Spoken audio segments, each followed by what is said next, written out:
ethics experts are raising concerns after President Trump bought as much as $5 million in shares of taser maker Axon Enterprise just 2 weeks before Immigration and Customs Enforcement sought a 5-year contract for tasers. Federal disclosures filed in May show Trump purchased between $1 million and $5 million worth of Axon stock on February 10th. And then on February 24th, ICE posted a notice seeking nearly 18,000 new tasers with specifications that appear to, surprise, surprise, only match Axon products. While no contract has yet been awarded and there's no evidence that Trump was involved in or had knowledge of the procurement process, this is just the latest example of a possible conflict of interest the president has found himself in while in office. I want to bring in Democratic Congresswoman Andrea Salinas of Oregon. She's introducing new legislation that would prevent a sitting president from profiting off insider trading. And look, there's several of these kinds of pushes happening, right? There's the no stock trading in Congress piece that there's questions about if it should include the president and vice president. That's bipartisan.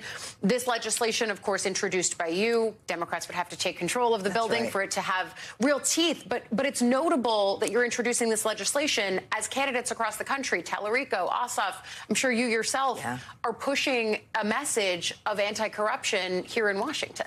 100%. I mean, as you just mentioned, this president is profiting off of his own investments.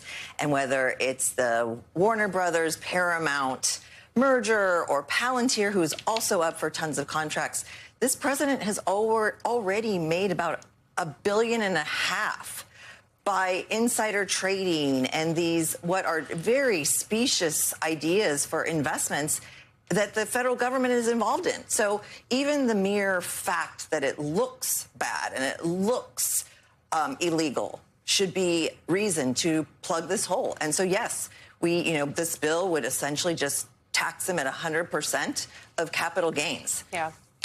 And effectively make it that you cannot make a profit, hence no That's profit right. act. Exactly. No profit act. Yes. Off of but if he puts it in a blind trust, like most members of Congress do with their stocks, I don't own stocks, but if you have stocks, that's what most people do is you put it in a blind trust. You have no idea what's in there. Somebody else takes care of it. This would essentially say, do that and you're good. But if you don't, you're getting taxed at 100%. And I think it's interesting and instructive as we go into the midterms what Democrats might do if they were able to notch their majority. And so I think the legislation is interesting from that perspective. I do also want to get you on some Congress news of day because you were on a call just yesterday afternoon with Secretary of State Marco Rubio and Special Envoy Steve Witkoff talking about the Iran memorandum. And I wonder what you made of that call and if you got any tangible information from it. Well, I mean, I seriously think it was just an attempt to cover their bases, given Congress has already, the Senate and the House, passed war powers resolutions to say, we need to tell you whether or not you go into Iran or you help out with Lebanon or all these things. So I think that was part of it. Rubio admitted this was just the MOU is a negotiation to negotiate an actual settlement and an agreement. So it's kind of a nothing burger.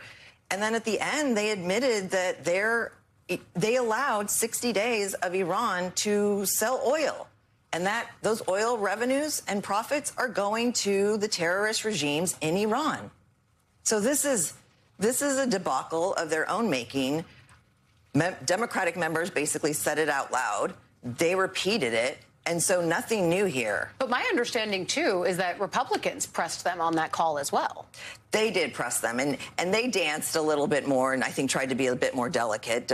Democrats were pretty bold and just, what are you doing here and who's making a profit and what's happening and how are the Americans being hurt by all of this? But yes, you are correct. There were some Republicans who were not happy with what's going on. And I think it speaks to the angst about the lack of briefings, but then also what is in this memorandum of understanding. So we'll keep tracking that, especially as there's a push for a public briefing now. But then I also want to get you on the vote by mail ruling out of the Supreme Court, because you're in a universal mail voting state, and I imagine there were a lot of people waiting with bated breath for this ruling.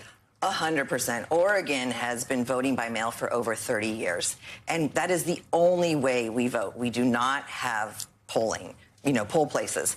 But we passed in 2021 a bill that would allow anybody who votes by Election Day, so postage stamp day by Election Day, an additional 7-day grace period afterwards. Yeah. Because at that time, we saw under President Trump's first term, postal services and post offices closing. So it was taking longer and people didn't know what was happening with their ballots. And we can track our ballots. We can, online. So this will, so the the ruling from the courts was a huge win for Oregon, for my constituents. Everybody who is able to vote should be able to vote, and that vote should be counted. And this is what this will do. And then, of course, we're monitoring what the Postmaster General is saying about will they send ballots to everybody if a state hasn't given over their voter rolls. I mean, the Supreme Court ruling is important, and yet there are other threads of this that we will have to follow that could impact states like yours. 100%. Democratic Congresswoman Andrea Salinas of Oregon, thank you for coming on, taking us around the map on a whole bunch of topics.